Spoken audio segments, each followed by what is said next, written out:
Hello again, this is Steve, author of Jasher Insights, and today I'm going to read you some from the book Jasher, book 1. I'll give you a sampling from my book Jasher Insights. First I'll read you some of the original verses from the book of Jasher, and then I'll read you some of my comments, writings, backup verses to give you a taste of the book. So this is chapter 9, verse 21. And all the princes of Nimrod and his great men took counsel together, Put, Mizraim, Cush, and Canaan with their families, and they said to each other, Come, let us build ourselves a city, and in it a strong tower, and its top reaching heaven. And we make ourselves famed, so we may reign upon the whole world, in order that the evil of our enemies may cease from us, that we may reign mightily over them, and that we may not become scattered over the earth on account of their wars. Verse 22. And they all went before the king, and they told the king these words, and the king agreed with them in this affair, and he did so. And all the families assembled, consisting of about 600,000 men, and they went to seek an extensive piece of ground to build the city and the tower. And he sought in the whole earth, and he found none like one valley at the eastern land of Shinar. About 2 days' walk, and they journeyed there, and they dwelt there. Verse 24.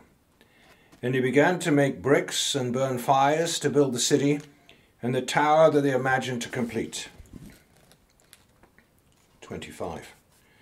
And the building of the tower was to them a transgression and a sin, and they began to build it, and whilst they were building against the Lord God of heaven, they imagined in their hearts to war against him and to ascend into heaven. Verse 26 and 27. And all these people and all the families divided themselves in 3 parts. The first said, We will ascend into heaven and fight against him.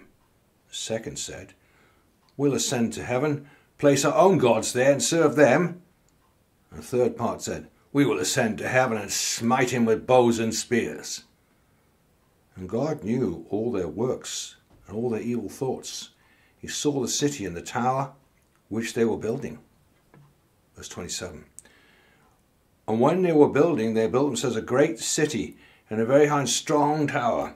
On account of its height, the mortar and the bricks did not reach the builders in their ascent to it, until those who went up had completed a full year. And after that they reached to the builders and gave them the mortar and the bricks. Thus was it done daily. Verse 28. This is the book of Jasher 9, verse 28 to 31. And behold, these ascended, and others descended the whole day. And if a brick should fall from their hands and get broken, they would all weep over it. If a man fell and died, none of them would look at him. The Lord knew their thoughts. And it came to pass, when they were building, they cast the arrows towards the heavens, and all the arrows fell upon them, filled with blood.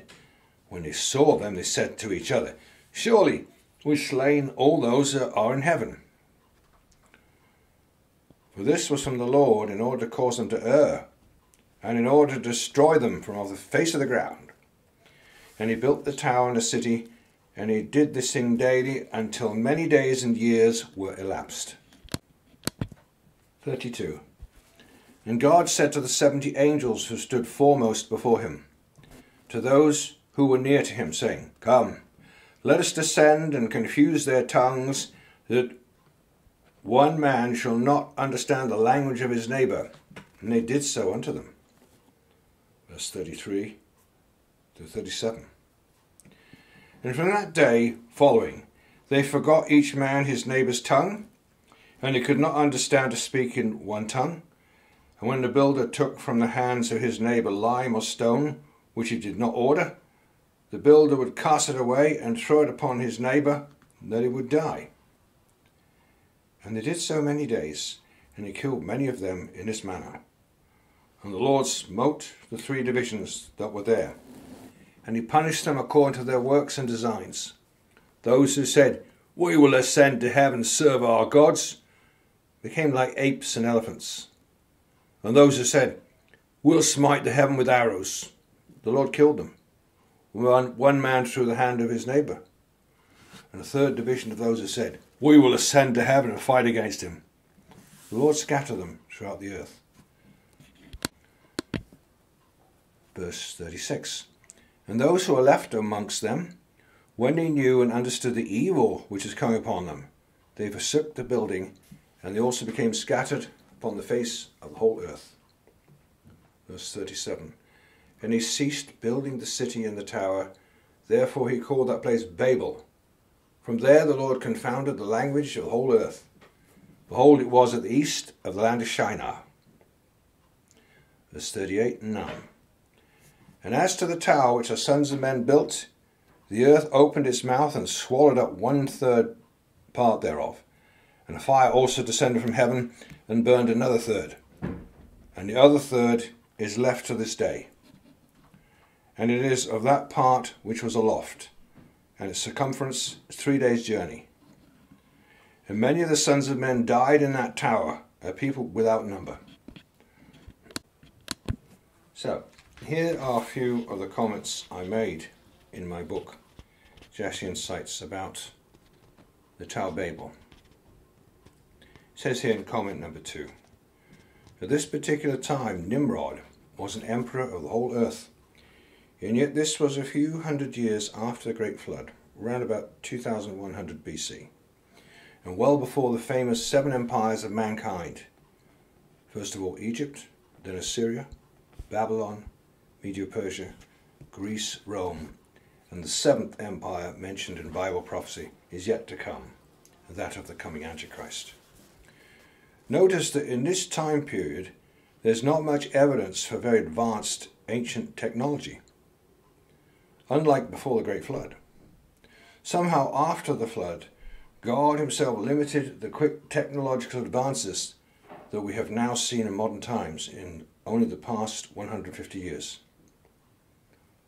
For more on this topic, see my website, outthebottomesspit.co.uk, 4135 36147. Again, www.outofthebottomesspit.co.uk/4135 36147 for more info on this topic. Comment 3. Notice that it was the sons of Ham who counseled together with Nimrod, the son of Cush, to build the Tower of Babel in rebellion against God. Canaan had already been cursed by Noah, and now they all became cursed by building the tower. The Canaanites, along with other sons of Ham, had obviously been cursed by God, and now in their rebellion they brought back the powers of the Nephilim, and also brought back the Rephaim giants. Nimrod was the son of Cush, the son of Ham, who somehow became a giant. In other words, he had Nephilim, Satan's seed, blood in him. More about the history of Nephilim seed. All right. See the Septuagint, Genesis 9:8. Genesis 9:8 in the Septuagint, or the LXX, it says, Nimrod began to be a giant upon the earth. How did that happen? How could somebody seem to be a normal human and at a certain age they turn into a giant? Because they had giant DNA inside them. The sons of Canaan, who himself was the son of Ham, were also of Nephilim, fallen angel DNA, and they were thus giants after the Great Flood as well as before the Great Flood. Comment 4. The Tower of Babel was built by a race of giants, thus explaining how they managed to build it so high. 8,000 feet high in 43 years. I'd say at least 8,000 feet high. Wow. Comment 5. Now there are 750,000 men to help Nimrod build the Tower of Babel. If we go back a few chapters to just maybe 100 years after the Great Flood, Nimrod only had about 460 men, as mentioned in Jasher chapter 7:35. This means that in Nimrod's time, in his lifetime, mankind grew from around 1,000 plus people to numbering in the millions in just a few hundred years. Obviously, Nimrod lived a very long time for post-flood times. It is stated that Nimrod lived to be around 230 years old. According to this book of Jasher, it was Esau who killed Nimrod in around 2126. That is BC. The Great Flood was in, oh no, sorry, it isn't, I got that wrong. It's saying here 2126, but that's years after creation. That many years after creation. The Great Flood was in 1658, years after creation. Nimrod was a son of Cush, who was a son of Ham. Ham was born around the exact year of the Great Flood. Cush was born around 35 years after the flood. Stated that Nimrod was born when Cush was old. People lived to be around 460 years old at the time of Cush. So if Cush was old and was around 250 years old, then that would mean that Nimrod was born around the year 1880 years after creation, or in the time of Abraham's father Terah, which does make sense according to the book of Jasher, as Terah was Nimrod's top general in his army. Comment 6. There should have been many more people by Nimrod's time to have joined his army in chapter 7 instead of just a few hundred. Is it just possible that Nimrod was actually born much closer to the Great Flood? Instead of Nimrod living only 230 years old, as stated in the book of Jasher, in fact he lived like Eber to be around 400 years old. And this would then make sense as to how his army could grow from only 460 men in chapter 7 of this book to 750,000 by the time of the Tower of Babel, or chapter 9 of this book. Think of it. When Nimrod was young, there were only thousands of people on the earth. When he was old, there were millions of people on the earth. So he must have lived a very long time. Nimrod also descended from Nephilim, which could perhaps have given him longevity. And just a few verses from the Bible here. Genesis 11:1. And the whole earth was of one language and of one speech. And it came to pass, as they journeyed from the east, that they found a plain in the land of Shinar, and they dwelt there. And he said one to another, Go to, let us make brick and burn them thoroughly. And they had brick for stone, and slime had they for mortar. Genesis 11:4.